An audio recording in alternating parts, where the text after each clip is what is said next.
Happy Halloween, everybody, and welcome back to Getting on My Nerves with me, Sophie, and my co-host, Angie. Hello, everyone. Today, we're going to be talking about fear. And there's all kinds of fear that comes with a chronic illness. There's all kinds of fear that comes with life. But Sophie and I have both dealt with fear on many different levels in our life, just like everyone has. But we wanted to offer some insight into that, and then also some tips on how you can help yourself releasing fear caused by your connected situations, people, others putting fear onto you because they're scared for you. So this is what we're going to talk about today. And I've got my Wonder Woman shirt on today for Halloween. Yeah, I think it's really important. Obviously, Halloween is a very fun and exciting holiday for many of us.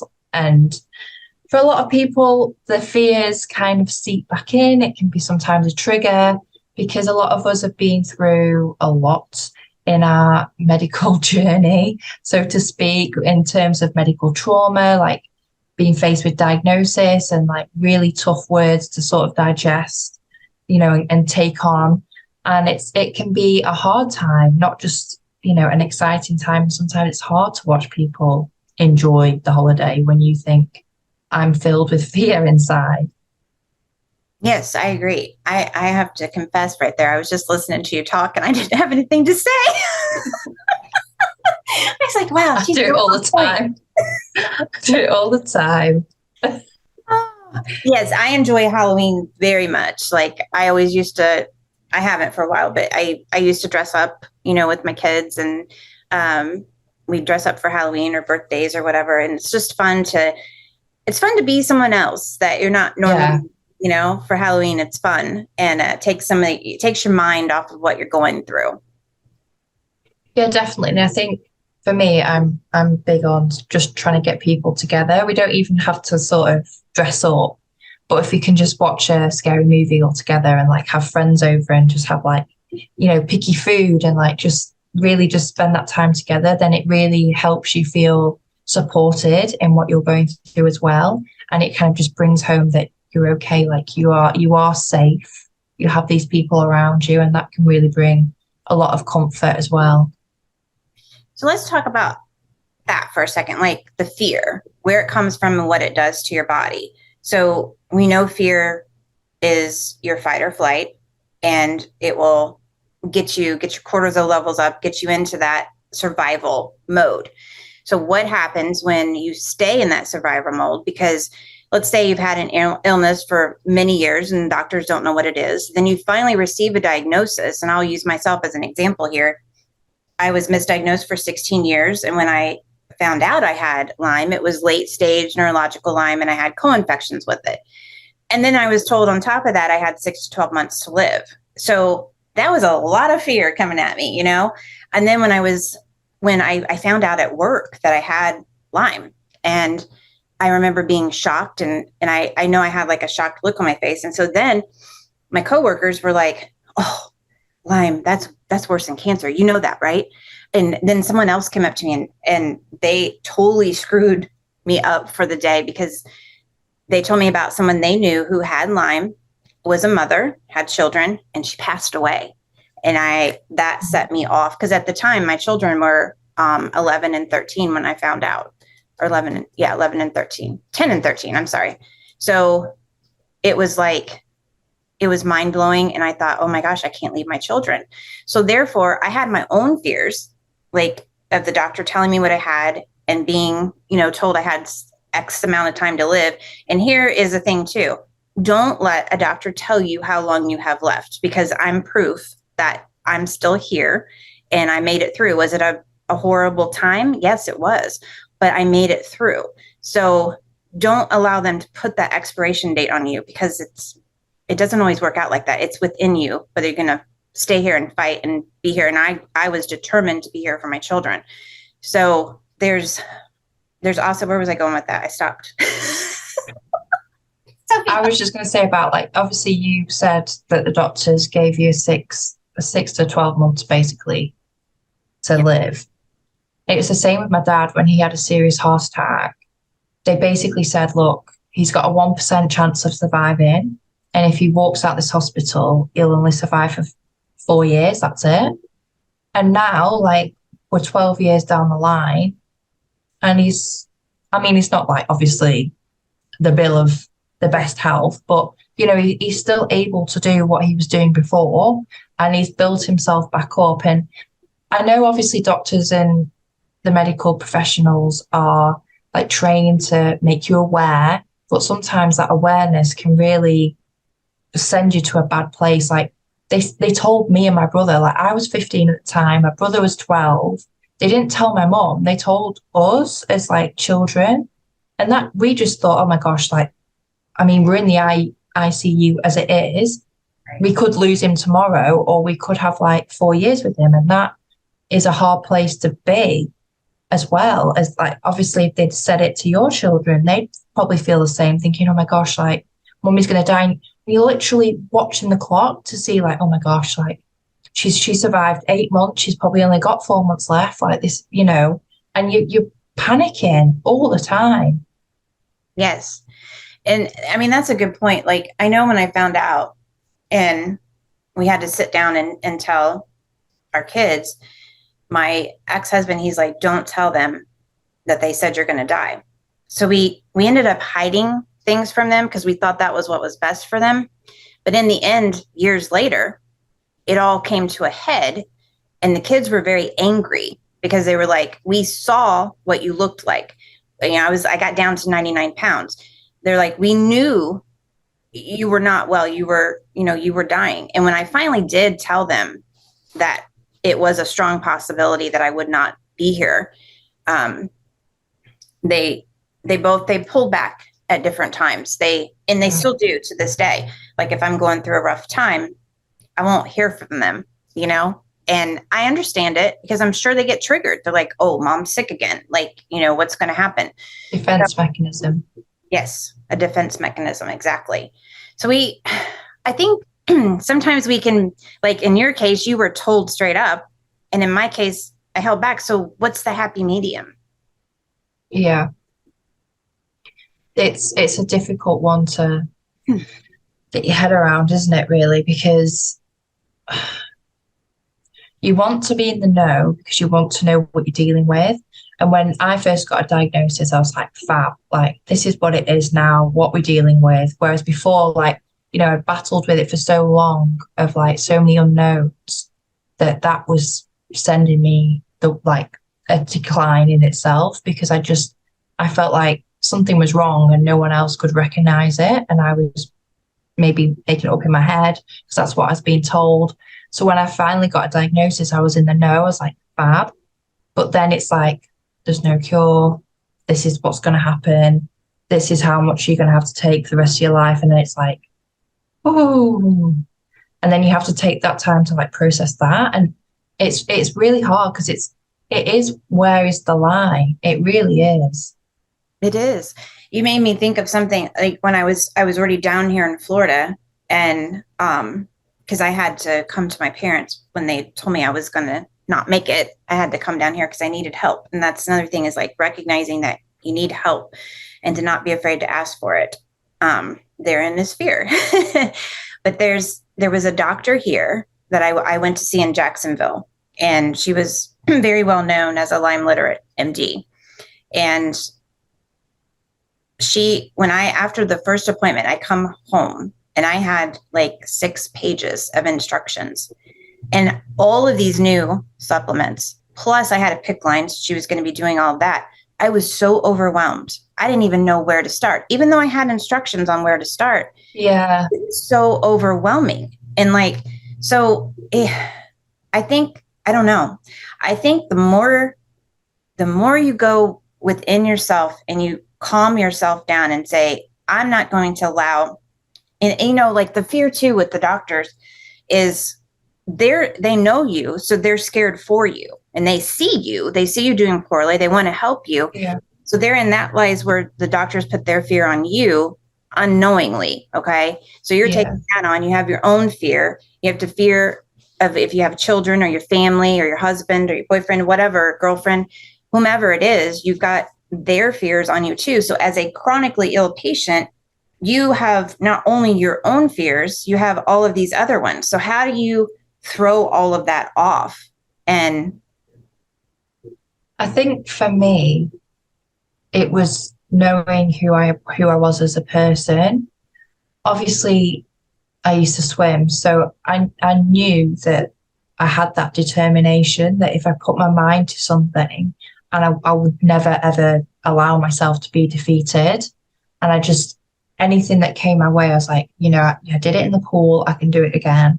And I think when you believe yourself and you know that you want life still and you want to get through this, because I think, again, if you give up on yourself, that's when you decline. And I'm not saying that I didn't have times when I gave up on myself, because I did, and I declined massively. But then it's having the strength to be able to pull yourself out of it again and focus on what brings you joy in life and what you enjoy, and being around people that lift you up and empower you and not put you down and actually support you. And we can both say that we've lost, family members, we've lost friends through this process. And it takes these bad times, sadly, to know who your true friends are. But I think coming out of it, like, we're happy with like our close circle now, because we know that they are, there for us and they're our cheerleaders. Like, if tomorrow we took a real turn for the worse and we ended up in hospital, they'd be there. They wouldn't think twice. They drive, they get there, they'd be there for us. And that kind of support as well kind of gives you the hope and makes you feel loved and appreciated and not a burden. And then again, like, sort of the fear of thinking that you're a burden and like, no one wants to be around you, that kind of gets silenced as well, because you've got these people that would literally do anything to support you. Yes, I agree with you. I know for me, how I dealt with it, when I moved down here to my parents in 2014, it's been 9 years now, almost, that I've been down here. And I thought I was going to be here for 6 months. So, but I'm very grateful and thankful that I had somewhere to go, because I know a lot of people don't have that family support. But I do know that, like, what helped me get through, because like you, I had dark times, but I wouldn't let them overpower me. I would acknowledge them and I'd be like, okay, I'll express that if I feel like crying, if I feel like being angry. I allowed myself to have those feelings instead of pushing them down, so I didn't make others uncomfortable or myself. Now, in doing that, like, there's different ways that you can do that. Like, I chronicled my entire journey with Lyme. Now, you can't see that now. There's a few things that got saved, but yeah, lost my first Facebook account that had all of that information on it. But it helped me, and it helped others see what I was going through and be able to keep in the loop on what was happening. But it always ended every post, no matter if it was, whatever I was going through at the time that was dark, I always ended it on a positive note, because I think that's key with all of this, is ending things on a positive note. No matter what, if you're venting or talking about your feelings or whatever, you still end it positively to give not only yourself hope, but others, if you're publicly talking about things. So, and like, mindset is so powerful. Like, you can do anything when you put your mind to it. And you're going to have days where you doubt yourself. There's going to be days where you just want to cry all day and you feel down. And it's important to allow yourself to have those days and not like shut them off, because I think that's really important. Because I think when you start like dampening down the emotions or trying to put a brick wall between you and your fear, then it's only going to build up and get worse. And one day it'll just overwhelm you, and then that'll be just too much for you to handle. Yes, you're right. I wanted to say something. I was thinking when you were talking earlier, like about my children, it was this year, and they're newly turned. They were 19 and 22, but now they're 20. Excuse me, 20. What's going on? 20 and 23. And my throat chakra there was playing around. Anyway, they told me earlier this year, they're like, Mom, if there's something going on, we want to know. We don't want to not know and be surprised if something happens, shocked and surprised. So I felt like that was in their sense, they were stepping up and facing their fears and trying to put me at ease. And I was acknowledging that, okay, I don't have to fear telling them or not telling them something. Now, when I do tell them, they'll be like, okay, they are like, okay, that's good, or I love you, or, whatever. And they put a positive on it, but I can feel in their energy that they get a little scared and they step back a little bit, but they don't stay back as far as they used to, Yeah. But my kids have been very supportive through all of this. They were kids, so what you can't put adult things on children. No, it's a lot for them to digest. And I know at the time when my dad went in and Alex was like, I want to know everything. And my mum tried to shield us from a lot, and didn't want to tell Alex too much, but like Alex was insistent that he wanted to know everything. And I think he probably scared himself a little bit, but Alex is one of these that he watches, absorbs, and then he can pull himself out of it quite well. So even though he was scared, he took that to, right, I need to know how many drips and what's going into daddy at the moment. So he'd go to the nurses, be like, right, what's this? What's this? What's this machine doing? What's that doing? But that was his way of like coping, because he didn't want to like sit in silence, and he didn't want to like actually take in what's going on. He wanted to be knowledgeable and actually know exactly what's going on himself. But that was like his way of having some kind of control in the situation, because when it happens, it's like you feel so out of control. I can relate that to like when my dad had his stroke. It's been 6 years ago, and he passed away 6 years ago. You are totally like, and I was still on treatment big time then. And it was just like, you're trying to keep all these plates spinning in the air. Yeah. So I commend Alex for doing that at such a young age, because that was really good. No, yeah, he's very switched on. Like I just wanted to kind of sit there and watch the nurses and just like take it all in, whereas he's quite like proactive in that sense. And it was like when my granddad went in, he said the exact same to our mum. He was like, I need to know everything. He like rang her up and he was like, I need to know everything. Aw. You're proactive though, Sophie. You're proactive in a different kind of way. You're like silent type. I think like I'm more of like like I'll support, like I'll be there for emotional support, like I'll give you like gifts to like raise you up, and I'll sit with you for hours, even if we're not speaking, I'll sit with you. Whereas like Alex doesn't sit still, like he can't do silence and he can't do stillness, so he has to be like walking around, looking around, what's this, what's that, because he gets bored very easily. So like I'm like the other side of the spectrum really. But yeah, I think also like I'm quite an emotional person. So I know when my granddad was in, and my dad, like especially my dad, because he doesn't like hospitals, like he's got nightmares from when his mum died in hospital, and he won't go in it. So obviously when he was in ICU and he'd been in a coma for 4.5 weeks, and they were starting to try and bring him out of it, my mum was like, right, like put his glasses on because he's practically blind. And he was like, you need to tell him slowly where he is, because he's going to really get shocked and surprised.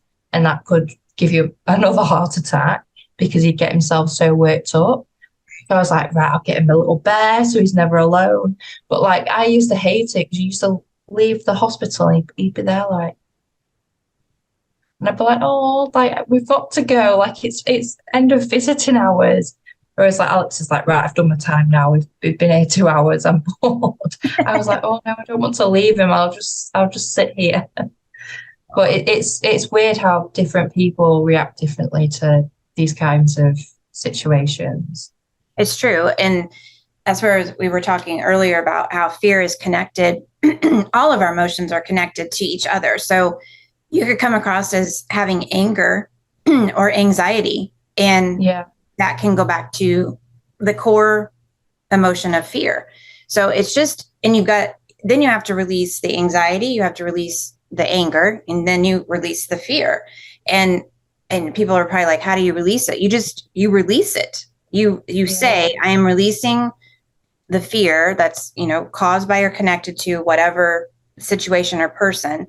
And so you could say, for instance, like with your dad with hospitals, I'm releasing the fear caused by or connected to hospitals fully and permanently from my body, mind, heart, and soul. Then you refill yourself with a positive statement. I am calm. I am in control of me. So you just say things like that. So you balance it out, and it will help you to feel better about the situation and yourself. And you keep saying it. Like I always say, you tap into the universe. You do the 3-6-9. So you can either write it out 3 times, you can say it 3 times, and you can do it 3 times a day. So there's your 3-6-9. And that taps into the universe. It helps you release all of that. That's my tip. It's a good tip, to be fair, because I know when, like, obviously James suffers really badly with anxiety, and when he gets anxious, like, he has a fear of being anxious in, like, the social situation anyway. So the fear's already building because he's expecting it. And I'm like, you need to keep telling yourself that you're safe and that no one's looking at you, because everyone's just staying in their own lane and focusing on what they're doing. Like, they're not watching you. They're not watching how you walk into a room. Just like, tell yourself that you're safe. And he has to tap and he has to self-soothe. And that's his way of, like, grounding himself, because he's like just focusing on the tapping, and he taps to his favorite song, and it, like, that brings him back, and that, like, restores him. But I'm just like, you need to tell yourself that, you know, you are safe, and this fear is just a fear. No, it's not going to hurt you. That's a really good tip, Sophie, because for James to know how to do that, because a lot of people don't know how to self-soothe themselves in a positive way. A lot of people will use addictive things to self-soothe. So if that's an excellent tip, to use tapping and music to bring himself back to himself and realize he is safe. And he could do the releasing and refilling, where he says, you know, I'm releasing all anxiety fully and permanently from my body, mind, heart, and soul. I'm releasing all fear from my body, mind, heart, and soul. And then he can say, I am safe. I am calm. I am in control of me. You know, my anxiety does not control me. You know, it's just him taking his power back. And by doing that simple of an exercise, self-soothing is huge. That's huge. And you're breathing. When you take a deep breath in and you release, you're going to calm that parasympathetic nervous system. We've done some posts on this where I have one coming up for that hugging. Hugging is a self-soothing, but calming your parasympathetic nervous system. So a lot of people say, I'm not a hugger. Okay. But it annoys me when people say that. And I'm like, I am a hugger. I'm a hugger. But when you hug someone, the longer you can hug someone, it releases chemicals in your body. It calms your parasympathetic nervous system. Hugging is good for you. And if you don't have someone to hug yourself. I always tell people, like, or a pillow. I love a pillow. Yes, a pillow. That's excellent. I do that. Yes, like a pillow. Well, you got James you can hug when you sleep. If you don't get too hot. He's on PlayStation. Oh, okay. Well, I guess I'm a grandma. I go to bed at 8 o'clock. He stays up till 11 playing PlayStation. You get up at 5. Let's state that, and I've been channeling you this week. Like, I've been waking up at like 5 or 5:30. I'm like, son of a nutcracker, Sophie, like, you've got me on this schedule. I'm getting up at 5 or 5:30. This is not me. And I'm going to bed. I'm falling asleep on the couch at 9:30. So it's like, there you go. That's it. You think, I can stay up. And then you're like, no, I can't. I actually can't. And then you think, I don't actually feel bad for going to bed early because I'm actually whacked. No. Because I know my mom and I were watching television last night, and I'd been up yesterday since a little after 5. I was like all ready to go yesterday with what we were doing. And I said, because when this airs, we will have our interview with Carrie Sicily will have aired. And that was amazing. That was such a good interview. I hope everybody enjoyed it. We're talking in the future now. I know, yes. It feels weird. It does. That was a great interview. We're so happy with it. We are happy with it. We are happy with it. Have her back on because she's a wealth of information. She really is. So, but I told Mom last night, I'm like, I think it was 10 o'clock, 10 or 10:30. And I'm like, I would already fallen asleep on the couch once. So I was like, I'm out. I'm going to bed. And I didn't feel bad. I went in and I had to I got to repeat tomorrow what I did today. I know. But like James came home yesterday and he was like, like my friends asked me to take him to the airport. Like, well, he's got to basically get to hers for 4 and then take her early and then obviously do the whole day. He's like, do you think I'm going to be able to do it? And I was like, another fear. He's having a go at me for getting up early and doing the whole day. But then he's thinking, oh, sugar, can I do it? Oh, sugar. Yeah. He was like, well, I told her I'd ask you. I was like, why do you need to ask me? He's like, you're my secretary and you'd be able to advise me on what you think I should do. I was like, it's up to you. If you want to be tired, sure, cool. That's right. Well, and that's something good too. When someone comes to you, like they know you're the anchor, they know you're like the sound reasoning behind everything. And a lot of times what you say can affect their decision, but then if they go on and choose to do the opposite, then they'll come back and say, oh, I should have listened to you. Yeah. Well, maybe you'll learn for next time. Well, I said to him, I was like, you're building it up in your mind a bit like a fear that you'll be tired all day at work. But like he keeps telling me he wants to get up earlier and start his day because he feels better when he's like feels fresher when he's had like time to have his breakfast and like actually have a chill before going to work and not just running out the door because he's late because he's got up late. So I said maybe it'll be the start of something new. Who knows? That's a good point, Sophie, is like when people are trying to figure out where the fear comes from. So he's been at work all day and he's already putting that fear onto himself of, well, I'm going to be tired. I probably shouldn't do this or whatever. When you start putting all of that mental stuff on you, then it brings the physical down and emotions are heavy and it sets you up to fail is what it does. Yeah. And I think, I mean, I'm an overthinker, so I'm not pro at this, but if something comes into your mind and you can see like the anxiety and the fear building up, and if it's like a decision, for instance, like whatever was your first kind of gut feeling on it, like I think you should roll with it. I don't think you should sit there like going over and over and over and over and allowing the fear to build. And then you say, oh, I don't know about that. Maybe I shouldn't do that. Or maybe that's not right for me, because then by that point you've missed the boat and you could have stopped your growth journey because of fear. Yeah, exactly. That I think that's another good point and tip is when you're building yourself up, you're canceling out your manifestations. You're allowing fear in so that you don't make a good choice. Therefore, the fear inhibits your internal compass, which is your discernment, your natural instinct that you have to know whether something is good or bad. So in all of those emotions, fear, when fear gets in there, fear will keep you back. Fear will keep you from doing anything. Fear will keep you from happiness. It will. Yeah. It'll stop you from trying a new treatment because you think, oh my gosh, can my body take it? Can it survive? It'll stop you from even going to the doctors in the first place. It'll stop you from having that blood test that you really need. It'll stop you from having that scan you really need. And when you think about it like that, you think, oh my gosh, like I am doing myself a disservice because, you know, I could have created another load of health problems from not dealing with the first health problem for a start off. And also, like, you're only living half a life at that point because you're not allowing yourself to be the person that you should be. Well, and there's also like the fear of cost for treatment. Like if you've a lot of doctors or a lot of different modalities and you've done things and maybe you think it hasn't helped you when it probably has. There's all of the stones that we use, the stepping stones, but when you keep going back to the same thing and not venturing out to try something new because of fear or the fear of what something costs, you're blocking your blessings. You're blocking, like if you're saying that you're healed and that you're healthy and that you're living in wellness, you're living your life to the fullest every day, but then you have this fear over here where you don't take any steps out of your comfort zone to change your situation. It will keep you in the situation that you're in. Yeah. So the fear of money is energy. So when you get a good relationship with money and you release that fear where you don't hold on so tight to everything. I'm not talking about being frivolous. I'm not talking about going out and spending thousands of dollars on something that you're not sure of. You got to do your research.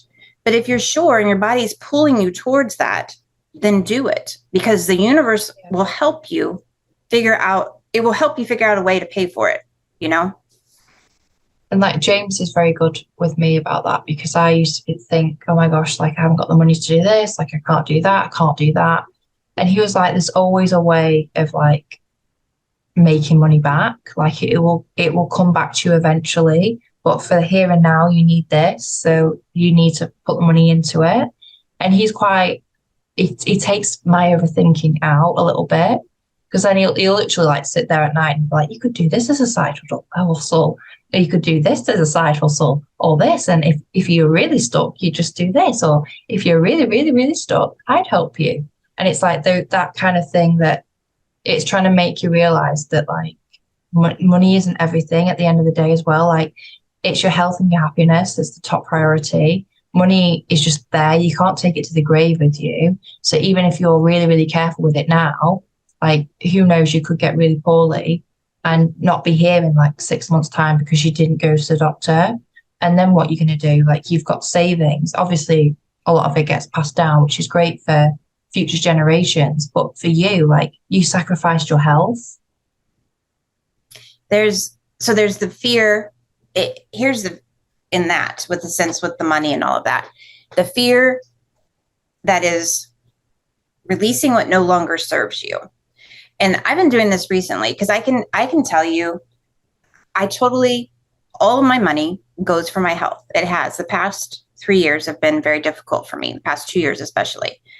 And I have focused so strongly on my health and developing a protocol for me. And it takes a while to do this. This is not like last year and this year I've been on treatment, and I haven't been telling people that freely, but I am now because I am beginning to see improvements with things that I've done. It's taken time and it has taken money. And at times I would be like, how am I going to pay for this or whatever? And there would be something that would come in, my mom helped me, or, I had something that I released that freed up my money and I was able to, afford whatever I was needing. So it all balances out, but you have to release that fear, and so that you don't stay stuck in the same groove, the same cycle. Yeah, definitely. And I think like we were saying before, you have the power to get yourself out of that cycle as well. Like everyone can support you in the world, but you have to be the one to take the action. And life truly does begin outside your comfort zone. Like the fence isn't going to support you or help you. Like you've got to step out of there. And once you take the first step, that's the hardest. And then everything else falls into place after that. You've just got to have that courage and bravery to take that first step. And courage and bravery cancel out fear every single time. I say that fear is a 4-letter word. And it is. I say it's the mother of all 4-letter words because it prevents you and keeps you in a dark place. Fear. Release your fear and be open to receive and surrender to the good that you've been manifesting and visualizing. Definitely. Well, I hope you've enjoyed this little Halloween special. And I hope everyone's dressing up. I mean, I really hope I do dress up this time, to be fair. I need to. I haven't done it for like 4 years. I don't know the last time. I need to branch out. Yeah. Maybe I'll dress up this year too. Yeah. And then we'll just dress up and not go out. Right. Well, we will have trick-or-treaters here. So it's fun to dress up when, Yeah, we said away, yeah. So, well, we hope everyone has a fun, safe, and fearless Halloween.